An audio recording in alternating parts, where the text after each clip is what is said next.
Buenas tardes, profesores y a los presentes. Nosotros en nuestro trabajo de Derecho Humano y Ciudadanía abordamos principalmente lo que era el caso Pascualama, como proyecto minero. En este trabajo lo hicieron los señores Luis Cáceres, Juan Castro y quien habla Leonardo Cortés. Como una pequeña introducción al tema, nosotros quisimos abordar el caso Pascualama netamente por un tema que pasó en la minería, y la minería como una de las principales actividades económicas en Chile. Lamentablemente, en donde se surgen estos grandes proyectos mineros, siempre tiene un impacto medioambiental bastante fuerte, sobre todo cuando hay comunidades o zonas de pueblos cercanos.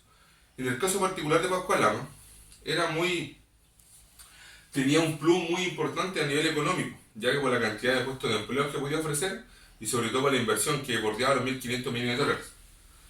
Teniendo esta pequeña introducción, como si el proyecto Pascualama es una mina de cielo abierto que dedicar su operación a la extracción de oro, plata y cobre. Pero la zona donde se encontraba el yacimiento era una zona de bastante interés, sobre todo en la zona medioambiental y cultural para la aborígenes cercanos al sector. Si podemos ver acá, Pascualama es un proyecto binacional. Es un proyecto tanto que tenía su parte en Chile como en Argentina. La parte Pascua, que es la parte chilena, concentraba el 75% de la reserva de mineral, pero también concentraba la mayor cantidad de glaciares, como el glaciar del Toro 1, 2 y 3, el glaciar Estrecho, el glaciar Guanaco. Por lo tanto manejaba la mayor cantidad de concentración de agua en el sector. ¿Vale? El proyecto Pascualama en sí cuenta con tres grandes hitos que nosotros los quisimos especificar dentro de lo que fue su vida útil. Yo creo que el hito más importante fue que en 1997 entre Chile y Argentina pudieron firmar un tratado de integración minera, el cual por primera vez en la historia se hace un proyecto binacional, o sea que ya estará a cargo de dos países. En esa misma zona, cuando partieron las operaciones del proyecto Pascualama, las comunidades indígenas, sobre todo las yaquitas, como los huascaltinos, empezaron con una movilización en la cual abordaban que no habían respetado sus derechos humanos al no tener una consultoría previa como pueblo indígena. Es así como en el año 2007 ellos presentan ante la Comisión Interamericana de Derechos Humanos presentan una demanda contra el Estado chileno por vulneración de derechos humanos, en que especificaba que ellos no habían sido consultados previamente antes de realizar este proyecto y sobre todo por las irregularidades en el tema medioambiental. Es así, después de varios juicios y años en las operaciones, es que en el año 2013 se detiene toda operación de Pascualama sin siquiera haber rescatado un gramo de oro por las constantes irregularidades y sobre todo por la vulneración de derechos en el cual fueron los pueblos indígenas que hicieron notar este descontento. En base a esta información nosotros quisimos desarrollar nuestro informe en el cual nuestro compañero Luis Cáceres le va a explicar a continuación.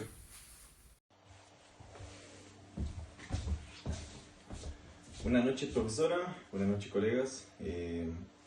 Como bien dice mi colega Leonardo, nosotros escogimos la vulneración de los derechos en el proyecto minero Pascualama. Ya comentarle, les voy a comentar un poquito más sobre el análisis crítico que hicimos en cuanto a este proyecto, ya, y las preguntas que nos hicimos como análisis reflexivo, ya. Como primero, ¿existen razones para pensar que la falta de consulta a las comunidades podría ser suficiente motivo para cancelar el proyecto? Esa es una. ¿Cómo el Estado puede justificar el sacrificio de los recursos naturales como el agua y la alteración de los glaciares y la vulneración de los límites innegociables desde la perspectiva de los derechos humanos? Ese es dos. ¿Cómo pueden las empresas mineras y las autoridades estatales equilibrar el progreso económico con la protección de las comunidades y el medio ambiente evitando futuros conflictos similares? Ya, respondiéndole un poquito a estas preguntas. Primera pregunta, creo que habían motivos de sobra como para haber cancelado el proyecto debido a la vulneración de los derechos humanos y el impacto ambiental que se generó en ese proyecto. Como segunda pregunta, creo que el Estado no tiene manera de justificar el impacto y la vulneración que se generó en este proyecto debido a que el daño que se generó es permanente en los glaciares y sobre todo en las reservas de agua, ¿ya? Así también como la vulneración a los derechos humanos de las comunidades, ¿ya? ¿Cómo pueden las empresas mineras y las autoridades equilibrar el progreso económico? De esa tal manera que estandarizar un marco regulatorio donde exista una mayor fiscalización, donde se generen estudios de impacto ambiental y no estén por encima de los intereses económicos, que eso es lo principal.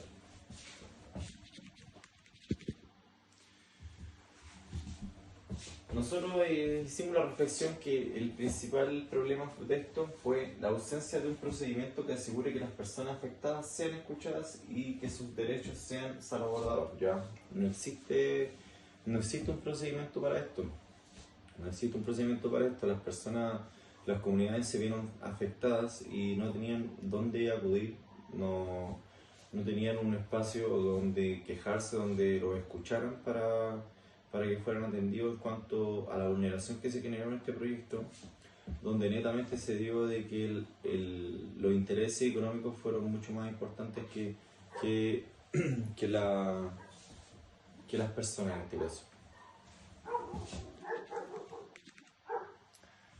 Hicimos otro análisis crítico donde hicimos otras preguntas que eran reflexivas. ¿Por qué no existe un marco regulatorio adecuado que garantice efectivamente la protección de los derechos de los pueblos indígenas? ¿Por qué no se prioriza la protección del agua y la cultura indígena frente a intereses económicos? ¿Por qué no se garantiza la participación ciudadana ni se protegen los derechos humanos de Pascualama?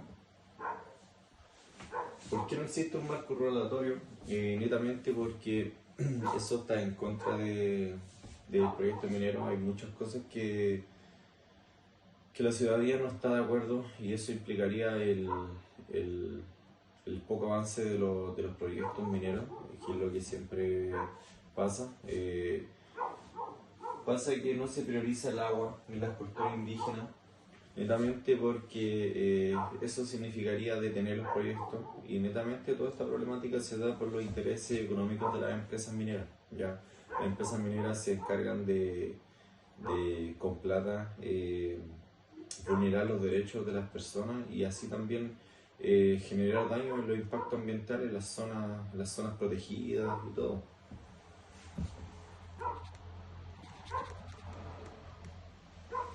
Ya. Comentarles que hicimos la reflexión de que garantizar la participación ciudadana y la protección de los derechos humanos en el proyecto Pascualama hubiera sido ideal fortalecer un marco regulatorio para mejorar la fiscalización, que eso es lo principal. Implementación de procesos efectivos de consulta previa, libre e informada, donde las comunidades puedan asistir y tener un lugar donde expresarse sus inquietudes y problemas.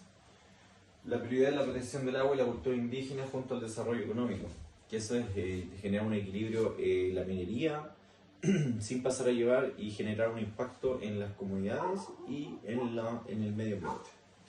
¿Eso qué hubiera dado? Hubiera dado que se fortalezca la confianza en las instituciones, que eso es recuperar la confianza en la ciudadanía, se reducen los conflictos socioambientales, que eso sería lo ideal, garantizando la participación ciudadana, y se promueve la sostenibilidad ambiental y social a largo plazo. ¿De qué manera? Que el Estado de manera transparente así divulgue la información como corresponde y no estén por encima de los intereses económicos, que es lo principal. 3 preguntas. ¿Por qué el Estado no implementa políticas públicas dirigidas a fortalecer el marco regulatorio y mejorar la fiscalización? ¿Por qué existe desconfianza en las autoridades vinculadas a los procesos de aprobación de proyectos mineros? ¿Por qué los procesos desarrollados por las instituciones no reducen los conflictos socioambientales? Ya. El Estado en ese sentido se ha dejado mucho, los gobiernos que han pasado últimamente no han dado solución a esto, no han estandarizado un marco regulatorio donde este garantice la seguridad y salvaguarde la integridad de las comunidades sin pasar a llevar sus derechos y de esa manera también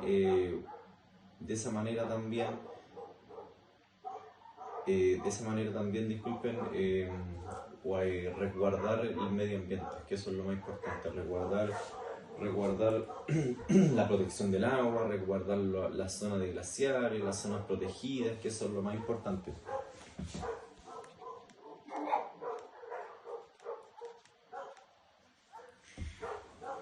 Estas son las leyes que a nosotros nos respaldan en cuanto a la problemática que se ha generado en este tiempo. En el Código de la Minería el código de ley de minería, las bases generales del medio ambiente, los requisitos para el plan de cierre y faenas de instalaciones mineras, que es lo más importante, dónde se va a ubicar una minera y la zona donde se va a ubicar y el impacto que va a generar. Ya, las bases del medio ambiente, que es súper importante así también enterarse y empaparse del impacto que puede generar, el impacto medioambiental que puede generar una minera, y sobre todo lo más importante, la protección de los glaciares. Ya, la protección de los glaciares es algo indispensable para llevar un equilibrio del negocio minero con las comunidades y todo con el impacto medioambiental. Estos, ¿ya? Las preguntas críticas permiten formular interrogantes, ¿ya? Eso es súper importante, ya que los análisis que hicimos se generaron las interrogantes como, como las preguntas anteriores que hemos mencionado, donde vimos en lo que estaba fallando el Estado y la vulneración que generó hacia las comunidades, hacia el impacto que generó en el proyecto, al no tomar y escuchar la voz de las comunidades, que en este caso eso es lo que sucedió. Y el árbol de problemas nos entrega una perspectiva innovadora y clara, que en este caso el árbol de ideas nos entregó una visión clara, sencilla, donde podemos ver la problemática, las soluciones que podemos ofrecer, qué faltó, qué es lo que faltó en el proyecto y que podía haber mejorado, y de esa manera también cuál hubiera sido la mejor manera también de abordar el asunto. ¿Ya? Eso es lo más importante. Y como conclusiones, ya, ¿cómo se podría empezar a construir una nueva ciudadanía que garantice la práctica de los derechos y los deberes de las personas? El nivel de intervención que debe tener el Estado con relación a la implementación de métodos que realmente sean efectivos y permitan garantizar la protección de los derechos, incrementaría el nivel de confianza en el Estado por parte de la ciudadanía, permitir que los métodos impuestos por el Estado cuenten con un nivel mayor de aceptabilidad. Ya, ¿a qué se refiere esto? Nosotros como conclusión, primeramente nos dimos cuenta de que es súper importante que la ciudadanía esté con la clara información, y que el Estado también de esa manera divulgue la información relevante y transparente, para que de esa manera se cree una confianza, donde también de esta manera se puede llevar un gran equilibrio, que esa es la idea, llevar un equilibrio del negocio minero sin pasar a llevar lo que es la vulneración a los derechos de las personas, y en este caso los pueblos indígenas, y también sin pasar a llevar y sin destruir lo que es los ecosistemas y los impactos que puede generar la minería en las zonas protegidas y zonas donde el medio ambiente es súper importante. Ya, eso como conclusión. Muchas gracias.